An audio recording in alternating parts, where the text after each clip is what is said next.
Nothing's certain in politics, but professionals know one thing. Subscribing to the Cook Political Report is the right decision in every election cycle. For more than 4 decades, the Cook Political Report has been providing political professionals with the right analysis to help them invest political capital with confidence. A deep knowledge of the past, combined with a meticulous, unbiased analysis of the present, produces the most accurate predictions of the future, time and time again. Because it's all backed by data from every input that decides elections for president, Congress, and governorships. Subscribers to the Cook Political Report get the clarity they need through smart analysis that you won't get anywhere else. Like the very latest outlook for every race and access to our analysts. Amy Walter, David Wasserman, Carrie Dan, Jessica Taylor, Aaron Covey, and Matthew Klein. The Cook Political Report offers the right analysis, the right analysis, the right analysis, the right analysis for getting it right. Go to cookpolitical.com/subscribe.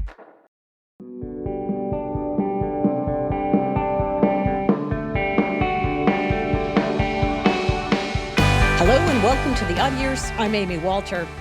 My guest this week is Greg Ip, the Wall Street Journal's chief economics commentator. I've long been an admirer of Greg's work, and I find his insights into how our economy functions to be really thoughtful as well as approachable. And it's also why I thought he'd be the perfect person to talk with about the central disconnect we've seen in perceptions of our economy over the last few years, namely that the markets and Wall Street think, hey, everything is going great. And American consumers are saying, nope, we think it still stinks.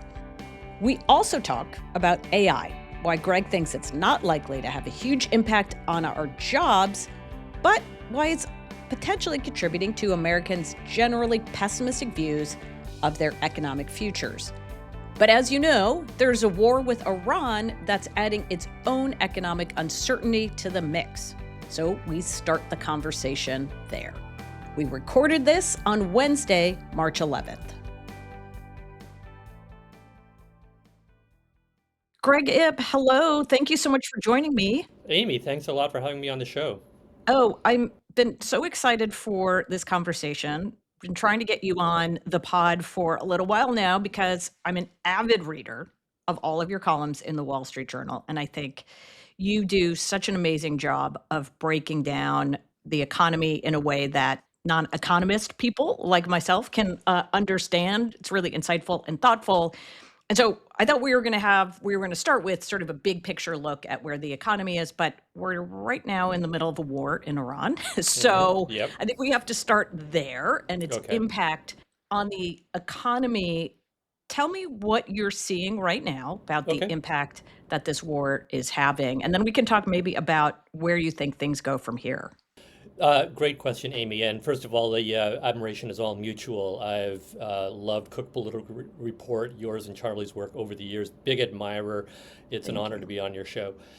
So let's step back a little bit, okay? This is not our first Gulf War, obviously. The Gulf, being the source of most of the world's cheap oil, has been a source of geopolitical and economic disruption going back since either of us were born, frankly.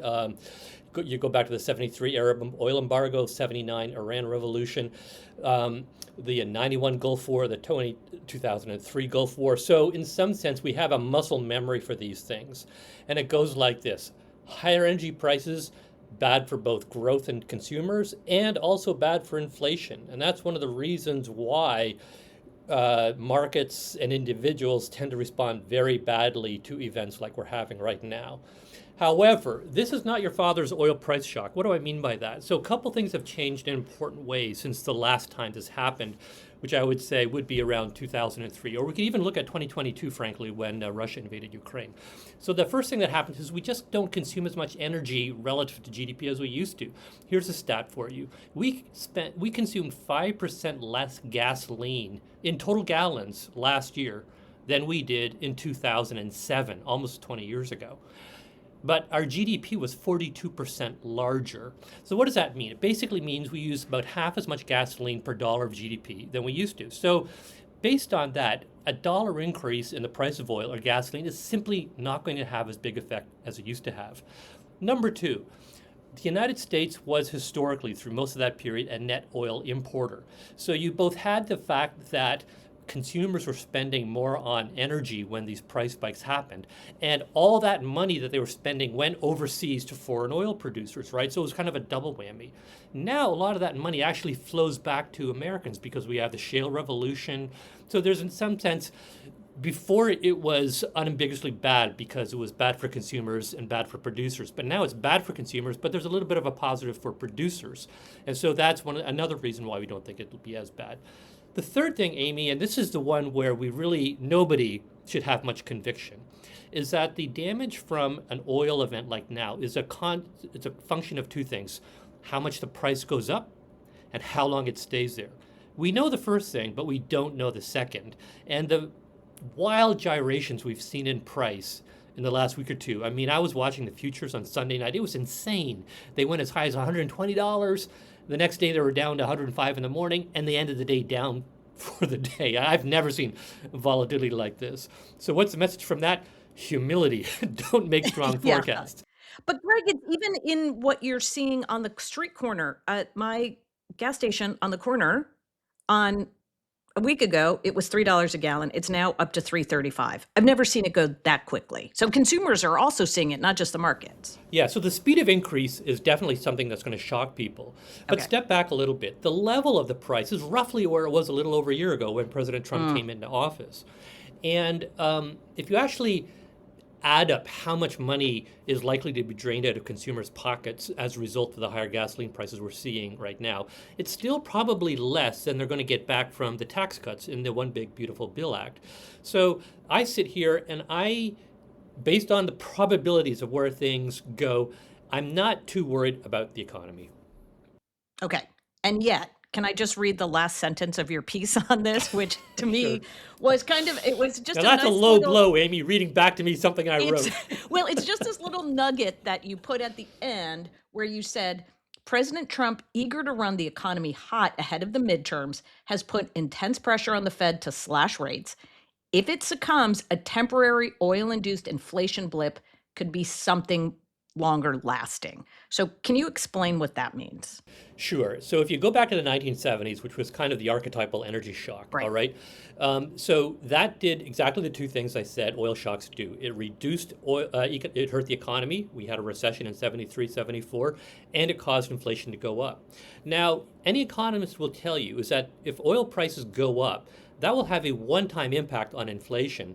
But unless they keep going up year after year after year, which nobody thinks is likely to happen, then it should fade once you get past the 12 months over which you measure the inflation rate. Unless the Federal Reserve, which is essentially the guardian on inflation, drops the ball and allows the higher energy prices to work its way back into the prices of other goods and services and wages. And that's what happened in the 1970s. The Fed dropped the ball. They simply did not respond forcefully enough to the damage that was being done to the underlying dynamics of inflation. And one of the reasons they didn't respond forcefully enough is that under Chair Arthur Burns, they had been basically deeply politicized. President Nixon put a lot of pressure on the Fed in 72 not to raise rates. And we had an inflation problem even before the oil shock. Now, why does that matter today? Because we once again have a president who is not just privately, but publicly putting a lot of pressure on the Fed to lower interest rates. Now, there might be a case for the Fed to lower interest rates sometime in the 12 months once we're past this oil shock. But if instead of lowering rates based on their own assessment of the outlook, they're doing it to please a president, that's the kind of thing I worry about embedding a longer lasting inflation problem and repeating the mistakes of the past. Thank you. That helps me understand that a little bit better, I think. And it leads me to the question that I wanted to start this conversation with, which is, as you very well know, the economy is key in every single election, but in this midterm, especially when voters are saying overwhelmingly that's their top concern, especially the cost of living and inflation. So there's a big disconnect here, though, Greg, as you know. Voters are saying overwhelmingly, we think the economy is bad. And the markets are saying, no, it's not. We think it's pretty good. So who's right? Amy, this feels kind of like Groundhog Day to me because if you and I were having this conversation in the summer of 2024, the questions would have been the same. data would have been the same and the answers would have been the same, which is the data tell us that the economy is doing well, the stock market is very happy, the inflation rate has come down a lot, and people are miserable as heck, and they are going to take it out on the incumbent party. That's right. And oh my God, it just feels like, just take out the name Biden and then like copy and paste in Trump, and it's exactly the same story. Look, so a couple things. First of all, it is not people's imagination that costs are going up. They are. When an inflation rate is positive, that is arithmetically telling us that prices are going up. Now, they're going up at a relatively reasonable rate. We learned, you and I are talking today on a Wednesday. On this morning, we learned that the consumer price index for February was up only a little bit in the month of February. The inflation rate was 2.4%, which is actually not a bad inflation rate. It just means that prices went up 2.4% in the last 12 months, which is in keeping with its long-run trend. The problem for the average American is it comes after a 5-year period when they were up like 25%, and they want them to go down. And that's what they've been telling us for 2 years. I don't care that they're going up slowly. I want them to go down, and they're not going down. And the problem for Trump, I think, it's not just that people are feeling grouchy about this and have been waiting for years for relief. It's that he campaigned explicitly on a promise to bring them down. To give you one simple example, on one of his campaign events, he said he was going to lower the price of energy, all energy, not just gasoline, but energy, by 50% in his first 12 to 18 months. Well, it's 13 months in, and the price of energy is up 0.3% through February, and it will be up more in March. So Trump doesn't just have the issue that the facts on the ground continue to vex people, but he promised things that have not happened. So in some sense, he's got double trouble on the affordability front. And how realistic, this is Republicans' argument, so I want you to sort of fact check this. How realistic do you think their hope of this stronger tax refund season, right, the one big beautiful bill, as you pointed out, is going to put more money in people's pockets? Maybe they know this, maybe they don't, but Republicans would like to remind voters during the election season that that extra money in their pocket is thanks to them and their legislation, and that this tax bill is also going to help give some certainty to businesses who will then pass that on to consumers. So by the time we hit the fall, people will feel a little less anxious about their pocketbook. So I would say that based on the pure facts of the question, they're right. Yeah. This bill will put more money in the pockets of the median taxpayer. It will deliver some certainty to businesses. The economy will be stronger this year than otherwise would have been. When I talked about Trump wanting to run the economy hot, it wasn't just about keeping low interest rates down and pushing them down further. It was also about exactly this, cutting taxes, running the deficit larger. All that stuff is true. The bridge from the facts on the economy to how people feel about that, and then how they respond at the polls, is very different. Yeah. Now, you and I can go back to ancient history, all the way back to 2018, when we had a different Republican. Trump was a president. Republicans controlled Congress. They passed something called the Tax Cuts and Jobs Act, and it too was intended to deliver a nice little jolt of good feeling ahead of the midterms, and it did. 2018 was a very good year for the economy. But throughout the year 2018, and I will say this surprised me, that bill continued to be underwater with political polling. People just didn't like it for reasons that, honestly, I as an economics guy never really fully understood. People did not approve of a tax bill that was explicitly designed to put more money in their pockets. And so I would say that history is not kind to the notion that a tax cut gives you immediate rewards, at the polling station. I think that all else equal, in other words, the Republicans will do better than they would have absent this thing. I just think that there's so many other things that are getting on people's nerves these days. Right. It won't be the make or break issue that Republicans had hoped it would be. Right. And let's talk about that inflation point that you brought up. And I've been thinking about this for a while and curious your take on it. The level of inflation that we saw right after the pandemic is like nothing we had seen in 40 years. And so for those of us who are of a certain age, we have never experienced anything like this in our life. We have maybe seen little blips in inflation, but never to this degree. And so it seems like the shock of that inflation is so much harder for Americans to shake off because they don't have muscle memory of it in the same way they may have in the 70s and 80s and 90s when they had been sort of accustomed to seeing spikes and drops in inflation. Is that a fair way to think about this, that we just were not accustomed to this? And so the idea that, as you said, Greg, you can just keep telling consumers, but it's getting better, right? Because instead of inflation going up 20%, it's only going up 2%. So that $15 burrito is not going to be $25. But guess what? That $15 burrito is never going to be $10 again, right? How do you make an understanding of this?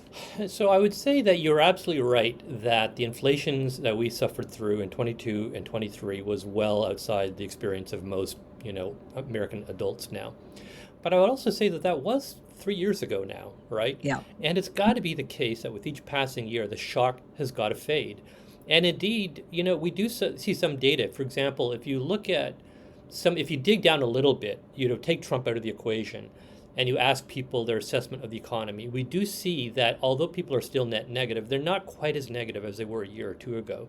And that is what I would have predicted, which is that when something bad happens to the economy, that as long as it doesn't keep repeating itself, it will fade into the background and other things will take precedence over that.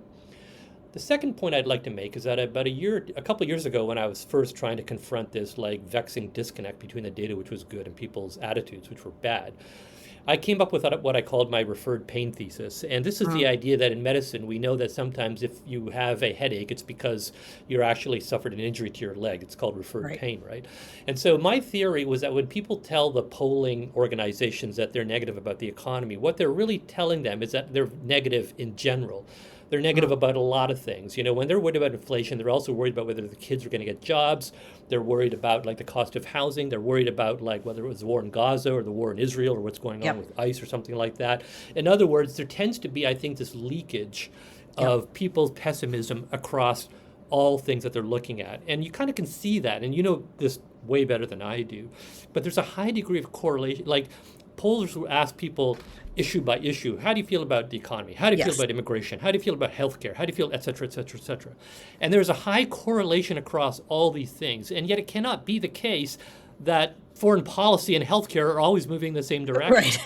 Right. So honestly, Amy, one of my theories of the case right now is that when people tell them they're upset about affordability or they're upset about inflation or the economy, what they're really telling you is they're just upset, period. And honestly, the last time the country on net the last time the polls said that people on net felt we were on the wrong track, I think it was 2006. On the right track, you mean? On the right track. I'm sorry. Thank you. On the right track. Yeah. We have almost this structural pessimism in the country right now. And today people are indexing on affordability because that's kind of what's salient. But even there, nobody's really clear what they mean by affordability, because affordability really has two pieces. It's not just the cost of the stuff you buy, it's also the income, the resources you have to buy it, right? So when people complain about affordability, which do they mean? The fact that things cost a lot or that their income isn't going up very much, right? And those are actually two different things.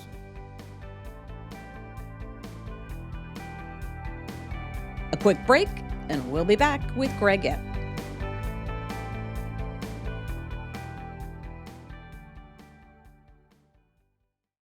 Hey there, it's Erin Covey, the House editor here at the Cook Political Report.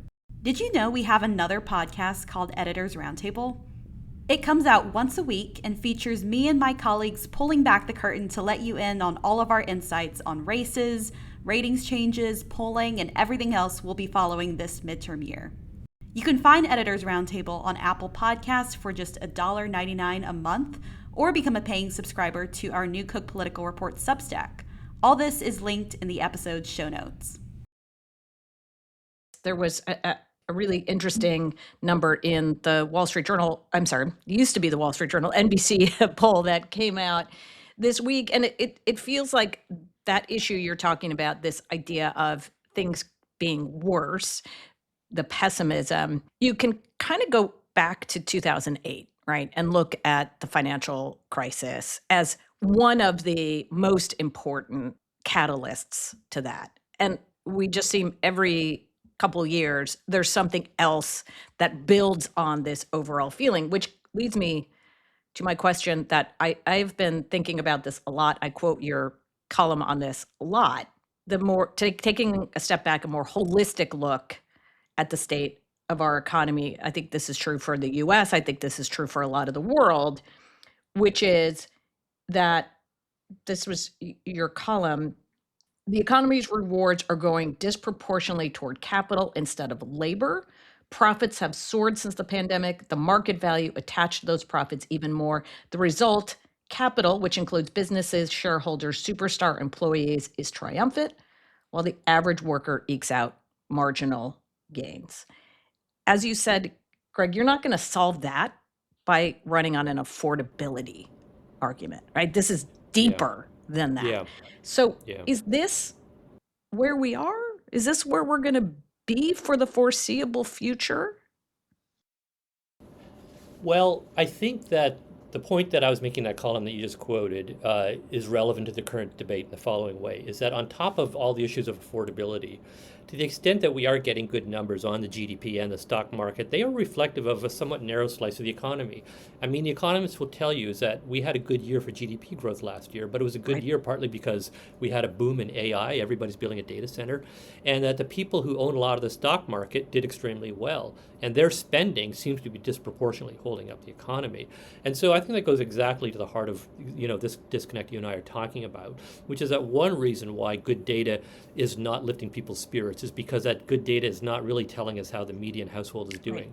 Now, I don't want to get all Debbie Downer here, because if we do look at some of the median data, like average wages and so on for like blue collar workers, they are ahead of inflation. Okay, I don't want to sort of like fall into this, pessimistic trap of saying that we're all poorer than we were 10 or 20 years ago. That's just not true, okay? But it does explain why you can have a great year in the stock market and it's not like doing much for people's spirits, which, by the way, I think is one of the shortcomings of Trump's fixation on the stock market, right, is that he sees it as a real-time barometer on his track record, and I suppose in some sort of like clinical way it is, but it's not really doing much for the average household. Now, the other reason I think it's relevant is that the stock market isn't just telling us how the economy is doing now, it's also kind of forward-looking, right? It's telling us how they're going to do in the future. And I think in the last 12 months, one of the things that I find especially intriguing is how much of that outperformance of the stock market is related to AI. And, I don't know where you were during the dot-com boom, but I'd actually just started at the Wall Street Journal as actually a stock market reporter, right? And so I have all these great stories. And I remember I talk about this with folks often, but the dot-com boom was kind of like this crazy, joyous event. Everybody. Oh, yeah. Everyone was in such a great mood. We were going to make billions just by coming up with the name of a dot something, right? True story. One of my colleagues at the Journal quit to go work at a dot-com. And that dot-com went public at some insane valuation. And like a bunch of us in the office would every day say, oh, Dave's worth X million, Dave's worth Y million today, right? We all sort of had this sense that it was crazy when it was going to end, but there was this like joyous sense of possibility about it. Yes. Nobody feels that way about AI. Nope. And when you hear people talking about all the jobs that AI is going to destroy and like but even if you as an adult feel pretty good about yourself, you're worried about your kids, like what are they going to do for a job? Yep. So I think that's kind of part of this disconnect as well, is that we are experiencing this revolutionary technology. It's helping the GDP. It's helping the stock market. But the average American, when they're told what the AI can and will do, isn't feeling very good about it. Well, isn't part of it too, Greg, that what the average American is hearing in some ways is coming from the people who are building the AI tools, right? It's one thing for me as a non-AI person to say, I'm worried about this. But when you hear the head of Anthropic and these other folks who work in this industry say, oh yeah, this is going to wipe out all white collar jobs. Tell me if I'm wrong, but nobody was saying that in the dot-com boom. They were saying anybody could get rich, right? Yeah, no, you're absolutely right. I mean, somebody put it to me this way: it's not clear that you want like a Sam Altman, or an Elon Musk to be the leading spokesman of this technology, right? Because they have not shown a great ability to read the room. There's not a lot of empathy coming at it. Right? Exactly. Yeah, well, what happened? Right. and we could have a conversation about the political risks to this administration aligning itself so closely with that particular movement, but that might be for a different day. Yeah, no, absolutely. I think that when the persistent message from the people who supposedly know the most is that you need to worry about your job, you need to start storing canned food, it's not encouraging. Now, I would, by the way, I can't move on from this subject without saying that when I look at the data, I don't think there's an apocalypse coming. I just don't. You know what I mean? We could have a longer conversation about that. But you and I are talking about the mood and how people are reacting to it, like in an ambient sense. But when you look at the data, what does it tell you right now about what AI is actually doing? Is it the case that if you're a young kid coming out of college right now, there is no entry-level job for you? Because that's the conventional wisdom out there. Okay. So a few things that we can tell you with some confidence. Okay, we know that adoption of AI is picking up. Yep. But we don't see much evidence that the firms that are adopting AI are yielding such great cost savings that they're able to lay a lot of people off. We simply do not see a lot of AI-driven layoffs in the data. There are occasionally Jack Dorsey comes along and he's saying— I was just going to say, so the Jack Dorsey thing— Jack Dorsey, yes, and for our listeners who don't know who Jack Dorsey is, he was a founder of Twitter. Yep. He's a founder of the Square Cash app, which is now, I think, called Block. And so a few weeks ago, he said he was laying off 40% of employees because they can do so much more with AI, which is kind of like a terrifying thing, right? Well, then a few people started pointing out, hey, Jack Dorsey, you are only going back to the number of employees you had back in 2022. Kind of looks to us like you overhired, you got kind of sloppy, and now you're trying to make up for your own management mistakes, and you're trying to tie an AI bow and put it on that there. Isn't that really what's going on?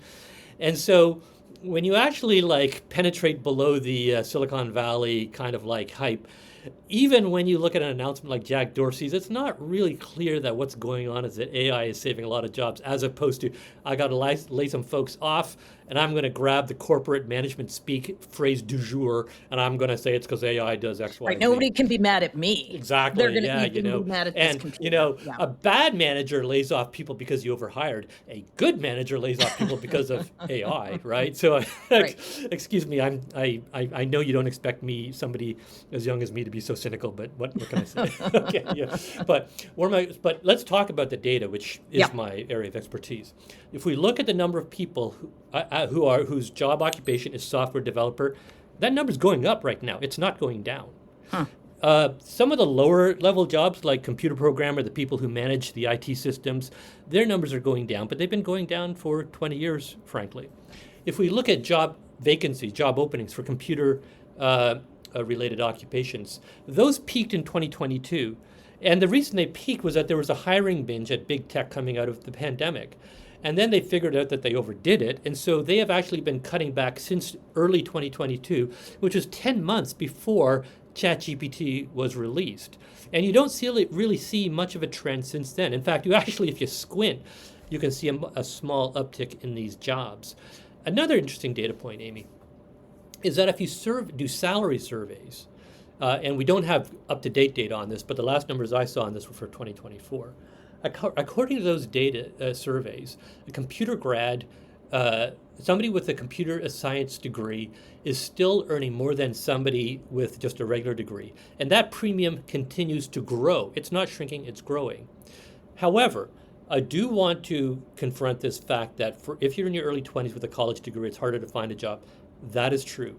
It is definitely the case that the unemployment rate for young college grads is going up. But is it because of AI? That is a hypothesis, and I don't want to dismiss the possibility. But I think a stronger theory is that for the last year or two, we are in what economists are calling a low hire, low fire environment. People are not getting laid off. People are not quitting their jobs. And because of that, there are fewer vacancies. And because there are fewer vacancies, fewer people are getting hired. Who suffers the most when the people are not getting hired? The ones who are just out of college and don't have any experience. So if you were to ask me, why is it hard for somebody with a college degree in their early 20s to find a job right now? I'd say it's much more likely that sort of structural no-hire environment than it is AI. Thank you for helping to put that into context.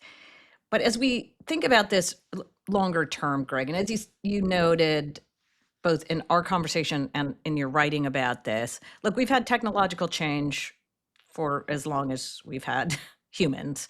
And this sort of gloom and doom scenario has always been out there. And at the end of the day, there's not been one technology that has completely wiped out, right, the economy or employment. So put that into one bucket. On the other hand, we do know that changing technology does change our culture, our society, and our politics. And so the hollowing out of the upper Midwest and manufacturing has had significant impact, again, on the society that lived there, on the cultural impact of it, and then, of course, on the politics of it. So if you're thinking longer sort of picture on this, and this is what you're hearing from political folks is, okay, if the 80s and 90s were about the displacement of blue collar work, especially in the upper Midwest, is the rest of the 21st or the foreseeable 21st century going to be about the displacement of white collar work and its impact on our politics? So I would say, first of all, this is exactly the right question to be asking. Mm. I've even heard some people say this will be even more convulsive than the loss of blue collar work Yeah. in manufacturing, because if you look back through time, revolutions are always started by the bourgeoisie, the middle class, the students, and so on. Right. So in some, but can I say something, by the way? And this is just Yeah. a reflection I've had, and I made a passing references to a column in a column a little while ago, that are people in knowledge work, which is what you and I do for a living, Right. are we just now confronting what people, blue collar workers, have been Right. living with for 40 or 50 years? That's I right. mean, I've been feeling a little bit guilty about this, right? Right. As you say, people in Midwestern company towns were going through not just a year or two, but decades of Yep. convulsive change due Yep. to free trade with Mexico, outsourcing, automation, Yep. free trade with China, town after town, wave after wave of layoffs. And in some sense, I think a lot of folks in the upper middle class and the people in the knowledge sectors didn't really internalize how socially convulsive that was until, honestly, President Trump was elected Exactly. in 2016. Exactly. So I think these are exactly the right questions to be asking. Now let's frame out just what we can expect. So to expect the white collar job dislocation attributable to be AI to be on the same scale as what we saw with manufacturing work, you'd have to basically accept some of these doomer scenarios that we are looking at millions and millions of people displaced and unable to find new work. And as I said a second ago, we're not seeing it in the data yet. And I'm a believer that if something that big were about to happen, we ought to be seeing more evidence of it than we are now. And yeah, exactly. I mean, I've been around long enough to know that we were going to lose all the radiologist jobs to outsourcing, and it never happened. All the translators were going to lose their job because of Google Translate. That didn't happen. All the media people were going to lose, all the people who were basically, when my industry went to like electronic typesetting and then to web-based publication, that industry was like, it's true that a lot of people in the printing industry lost their jobs, but then we created a lot of jobs in areas like web design and so forth. So I'm not right now today one of the doomers, but I also am aware that there are things about AI that are different, and I hear people who are thoughtful, who I respect, saying that this will be different and more convulsive with what AI can do. And if you were to assume that this were, for example, to follow the contours of the China shock, which we had in 2001, even though that we lost millions of jobs to the China shock against a background when we were already losing billions of jobs in manufacturing, the economy still did okay through that period. Overall employment did rise. It was a good economy. But we know that there was something going on beneath the surface, right? We were seeing not just dislocation, we were seeing deaths of despair and so on. And that all kind of like came home to roost many years later. So I think that's part of what's driving the conversation in Washington right now. And one of the things that I find interesting is that I saw some statistic, I don't know whether you've seen this as well, that there's like 4,000 bills in state legislatures and the federal legislature across the country dealing with AI. And that tells you we're already seeing kind of a backlash against it. I don't know where it goes, but it seems more likely to slow things down than to speed it up.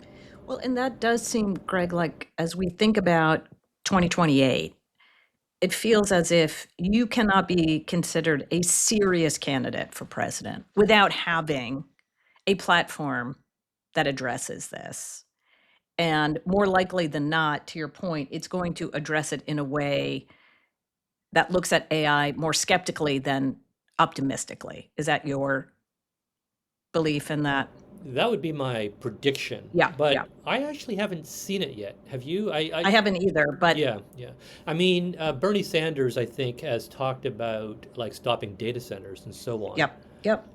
Right now, that's where I see, most of the backlash surfacing at the political level, and even there, mostly at the state and local level, not at the federal level. So I'd actually love to hear your opinion on this. Do you think when 2028 rolls around, the effect on society and jobs will be a top tier issue? That it will be a conversation. And so when I see these editorials and writings from some folks who are saying, oh, by 2028, 30% of the workforce will have lost their job, right? That obviously would put AI in the forefront. You can't have a serious conversation as a presidential candidate without making that the centerpiece, right? If 30% of the workforce has been laid off. But if what we're really looking at is more like what you're seeing, Greg, which is we're in kind of this economy where no fire, no hire, where AI is having an impact, where people in their 20s are struggling to find jobs, where the cost of healthcare continues to go up. People continue to be worried about their parents and grandparents and their healthcare. We still sort of feel stuck, right? And it is leading to this idea of not just we had Donald Trump on the Republican side as the populist rule breaker, some ways. It feels as if Democrats are going to also feel that impact and want to put forward somebody who's going to be a populist rule breaker on the left, basically saying our economy, it's not just a one-term fix. This isn't just about, this is the AOC message, the Bernie Sanders message. This isn't about Donald Trump. What you're feeling, yes, you're frustrated about him. I get it, but it is structural. It is a system that is designed to help the wealthiest. And we live in this K-shaped economy that's only going to get worse for regular people. And we got to break that up. Is Wall Street sort of pricing that in to the way they think about the next few years, that this brewing frustration is going to come out in maybe a real fundamental change to the system?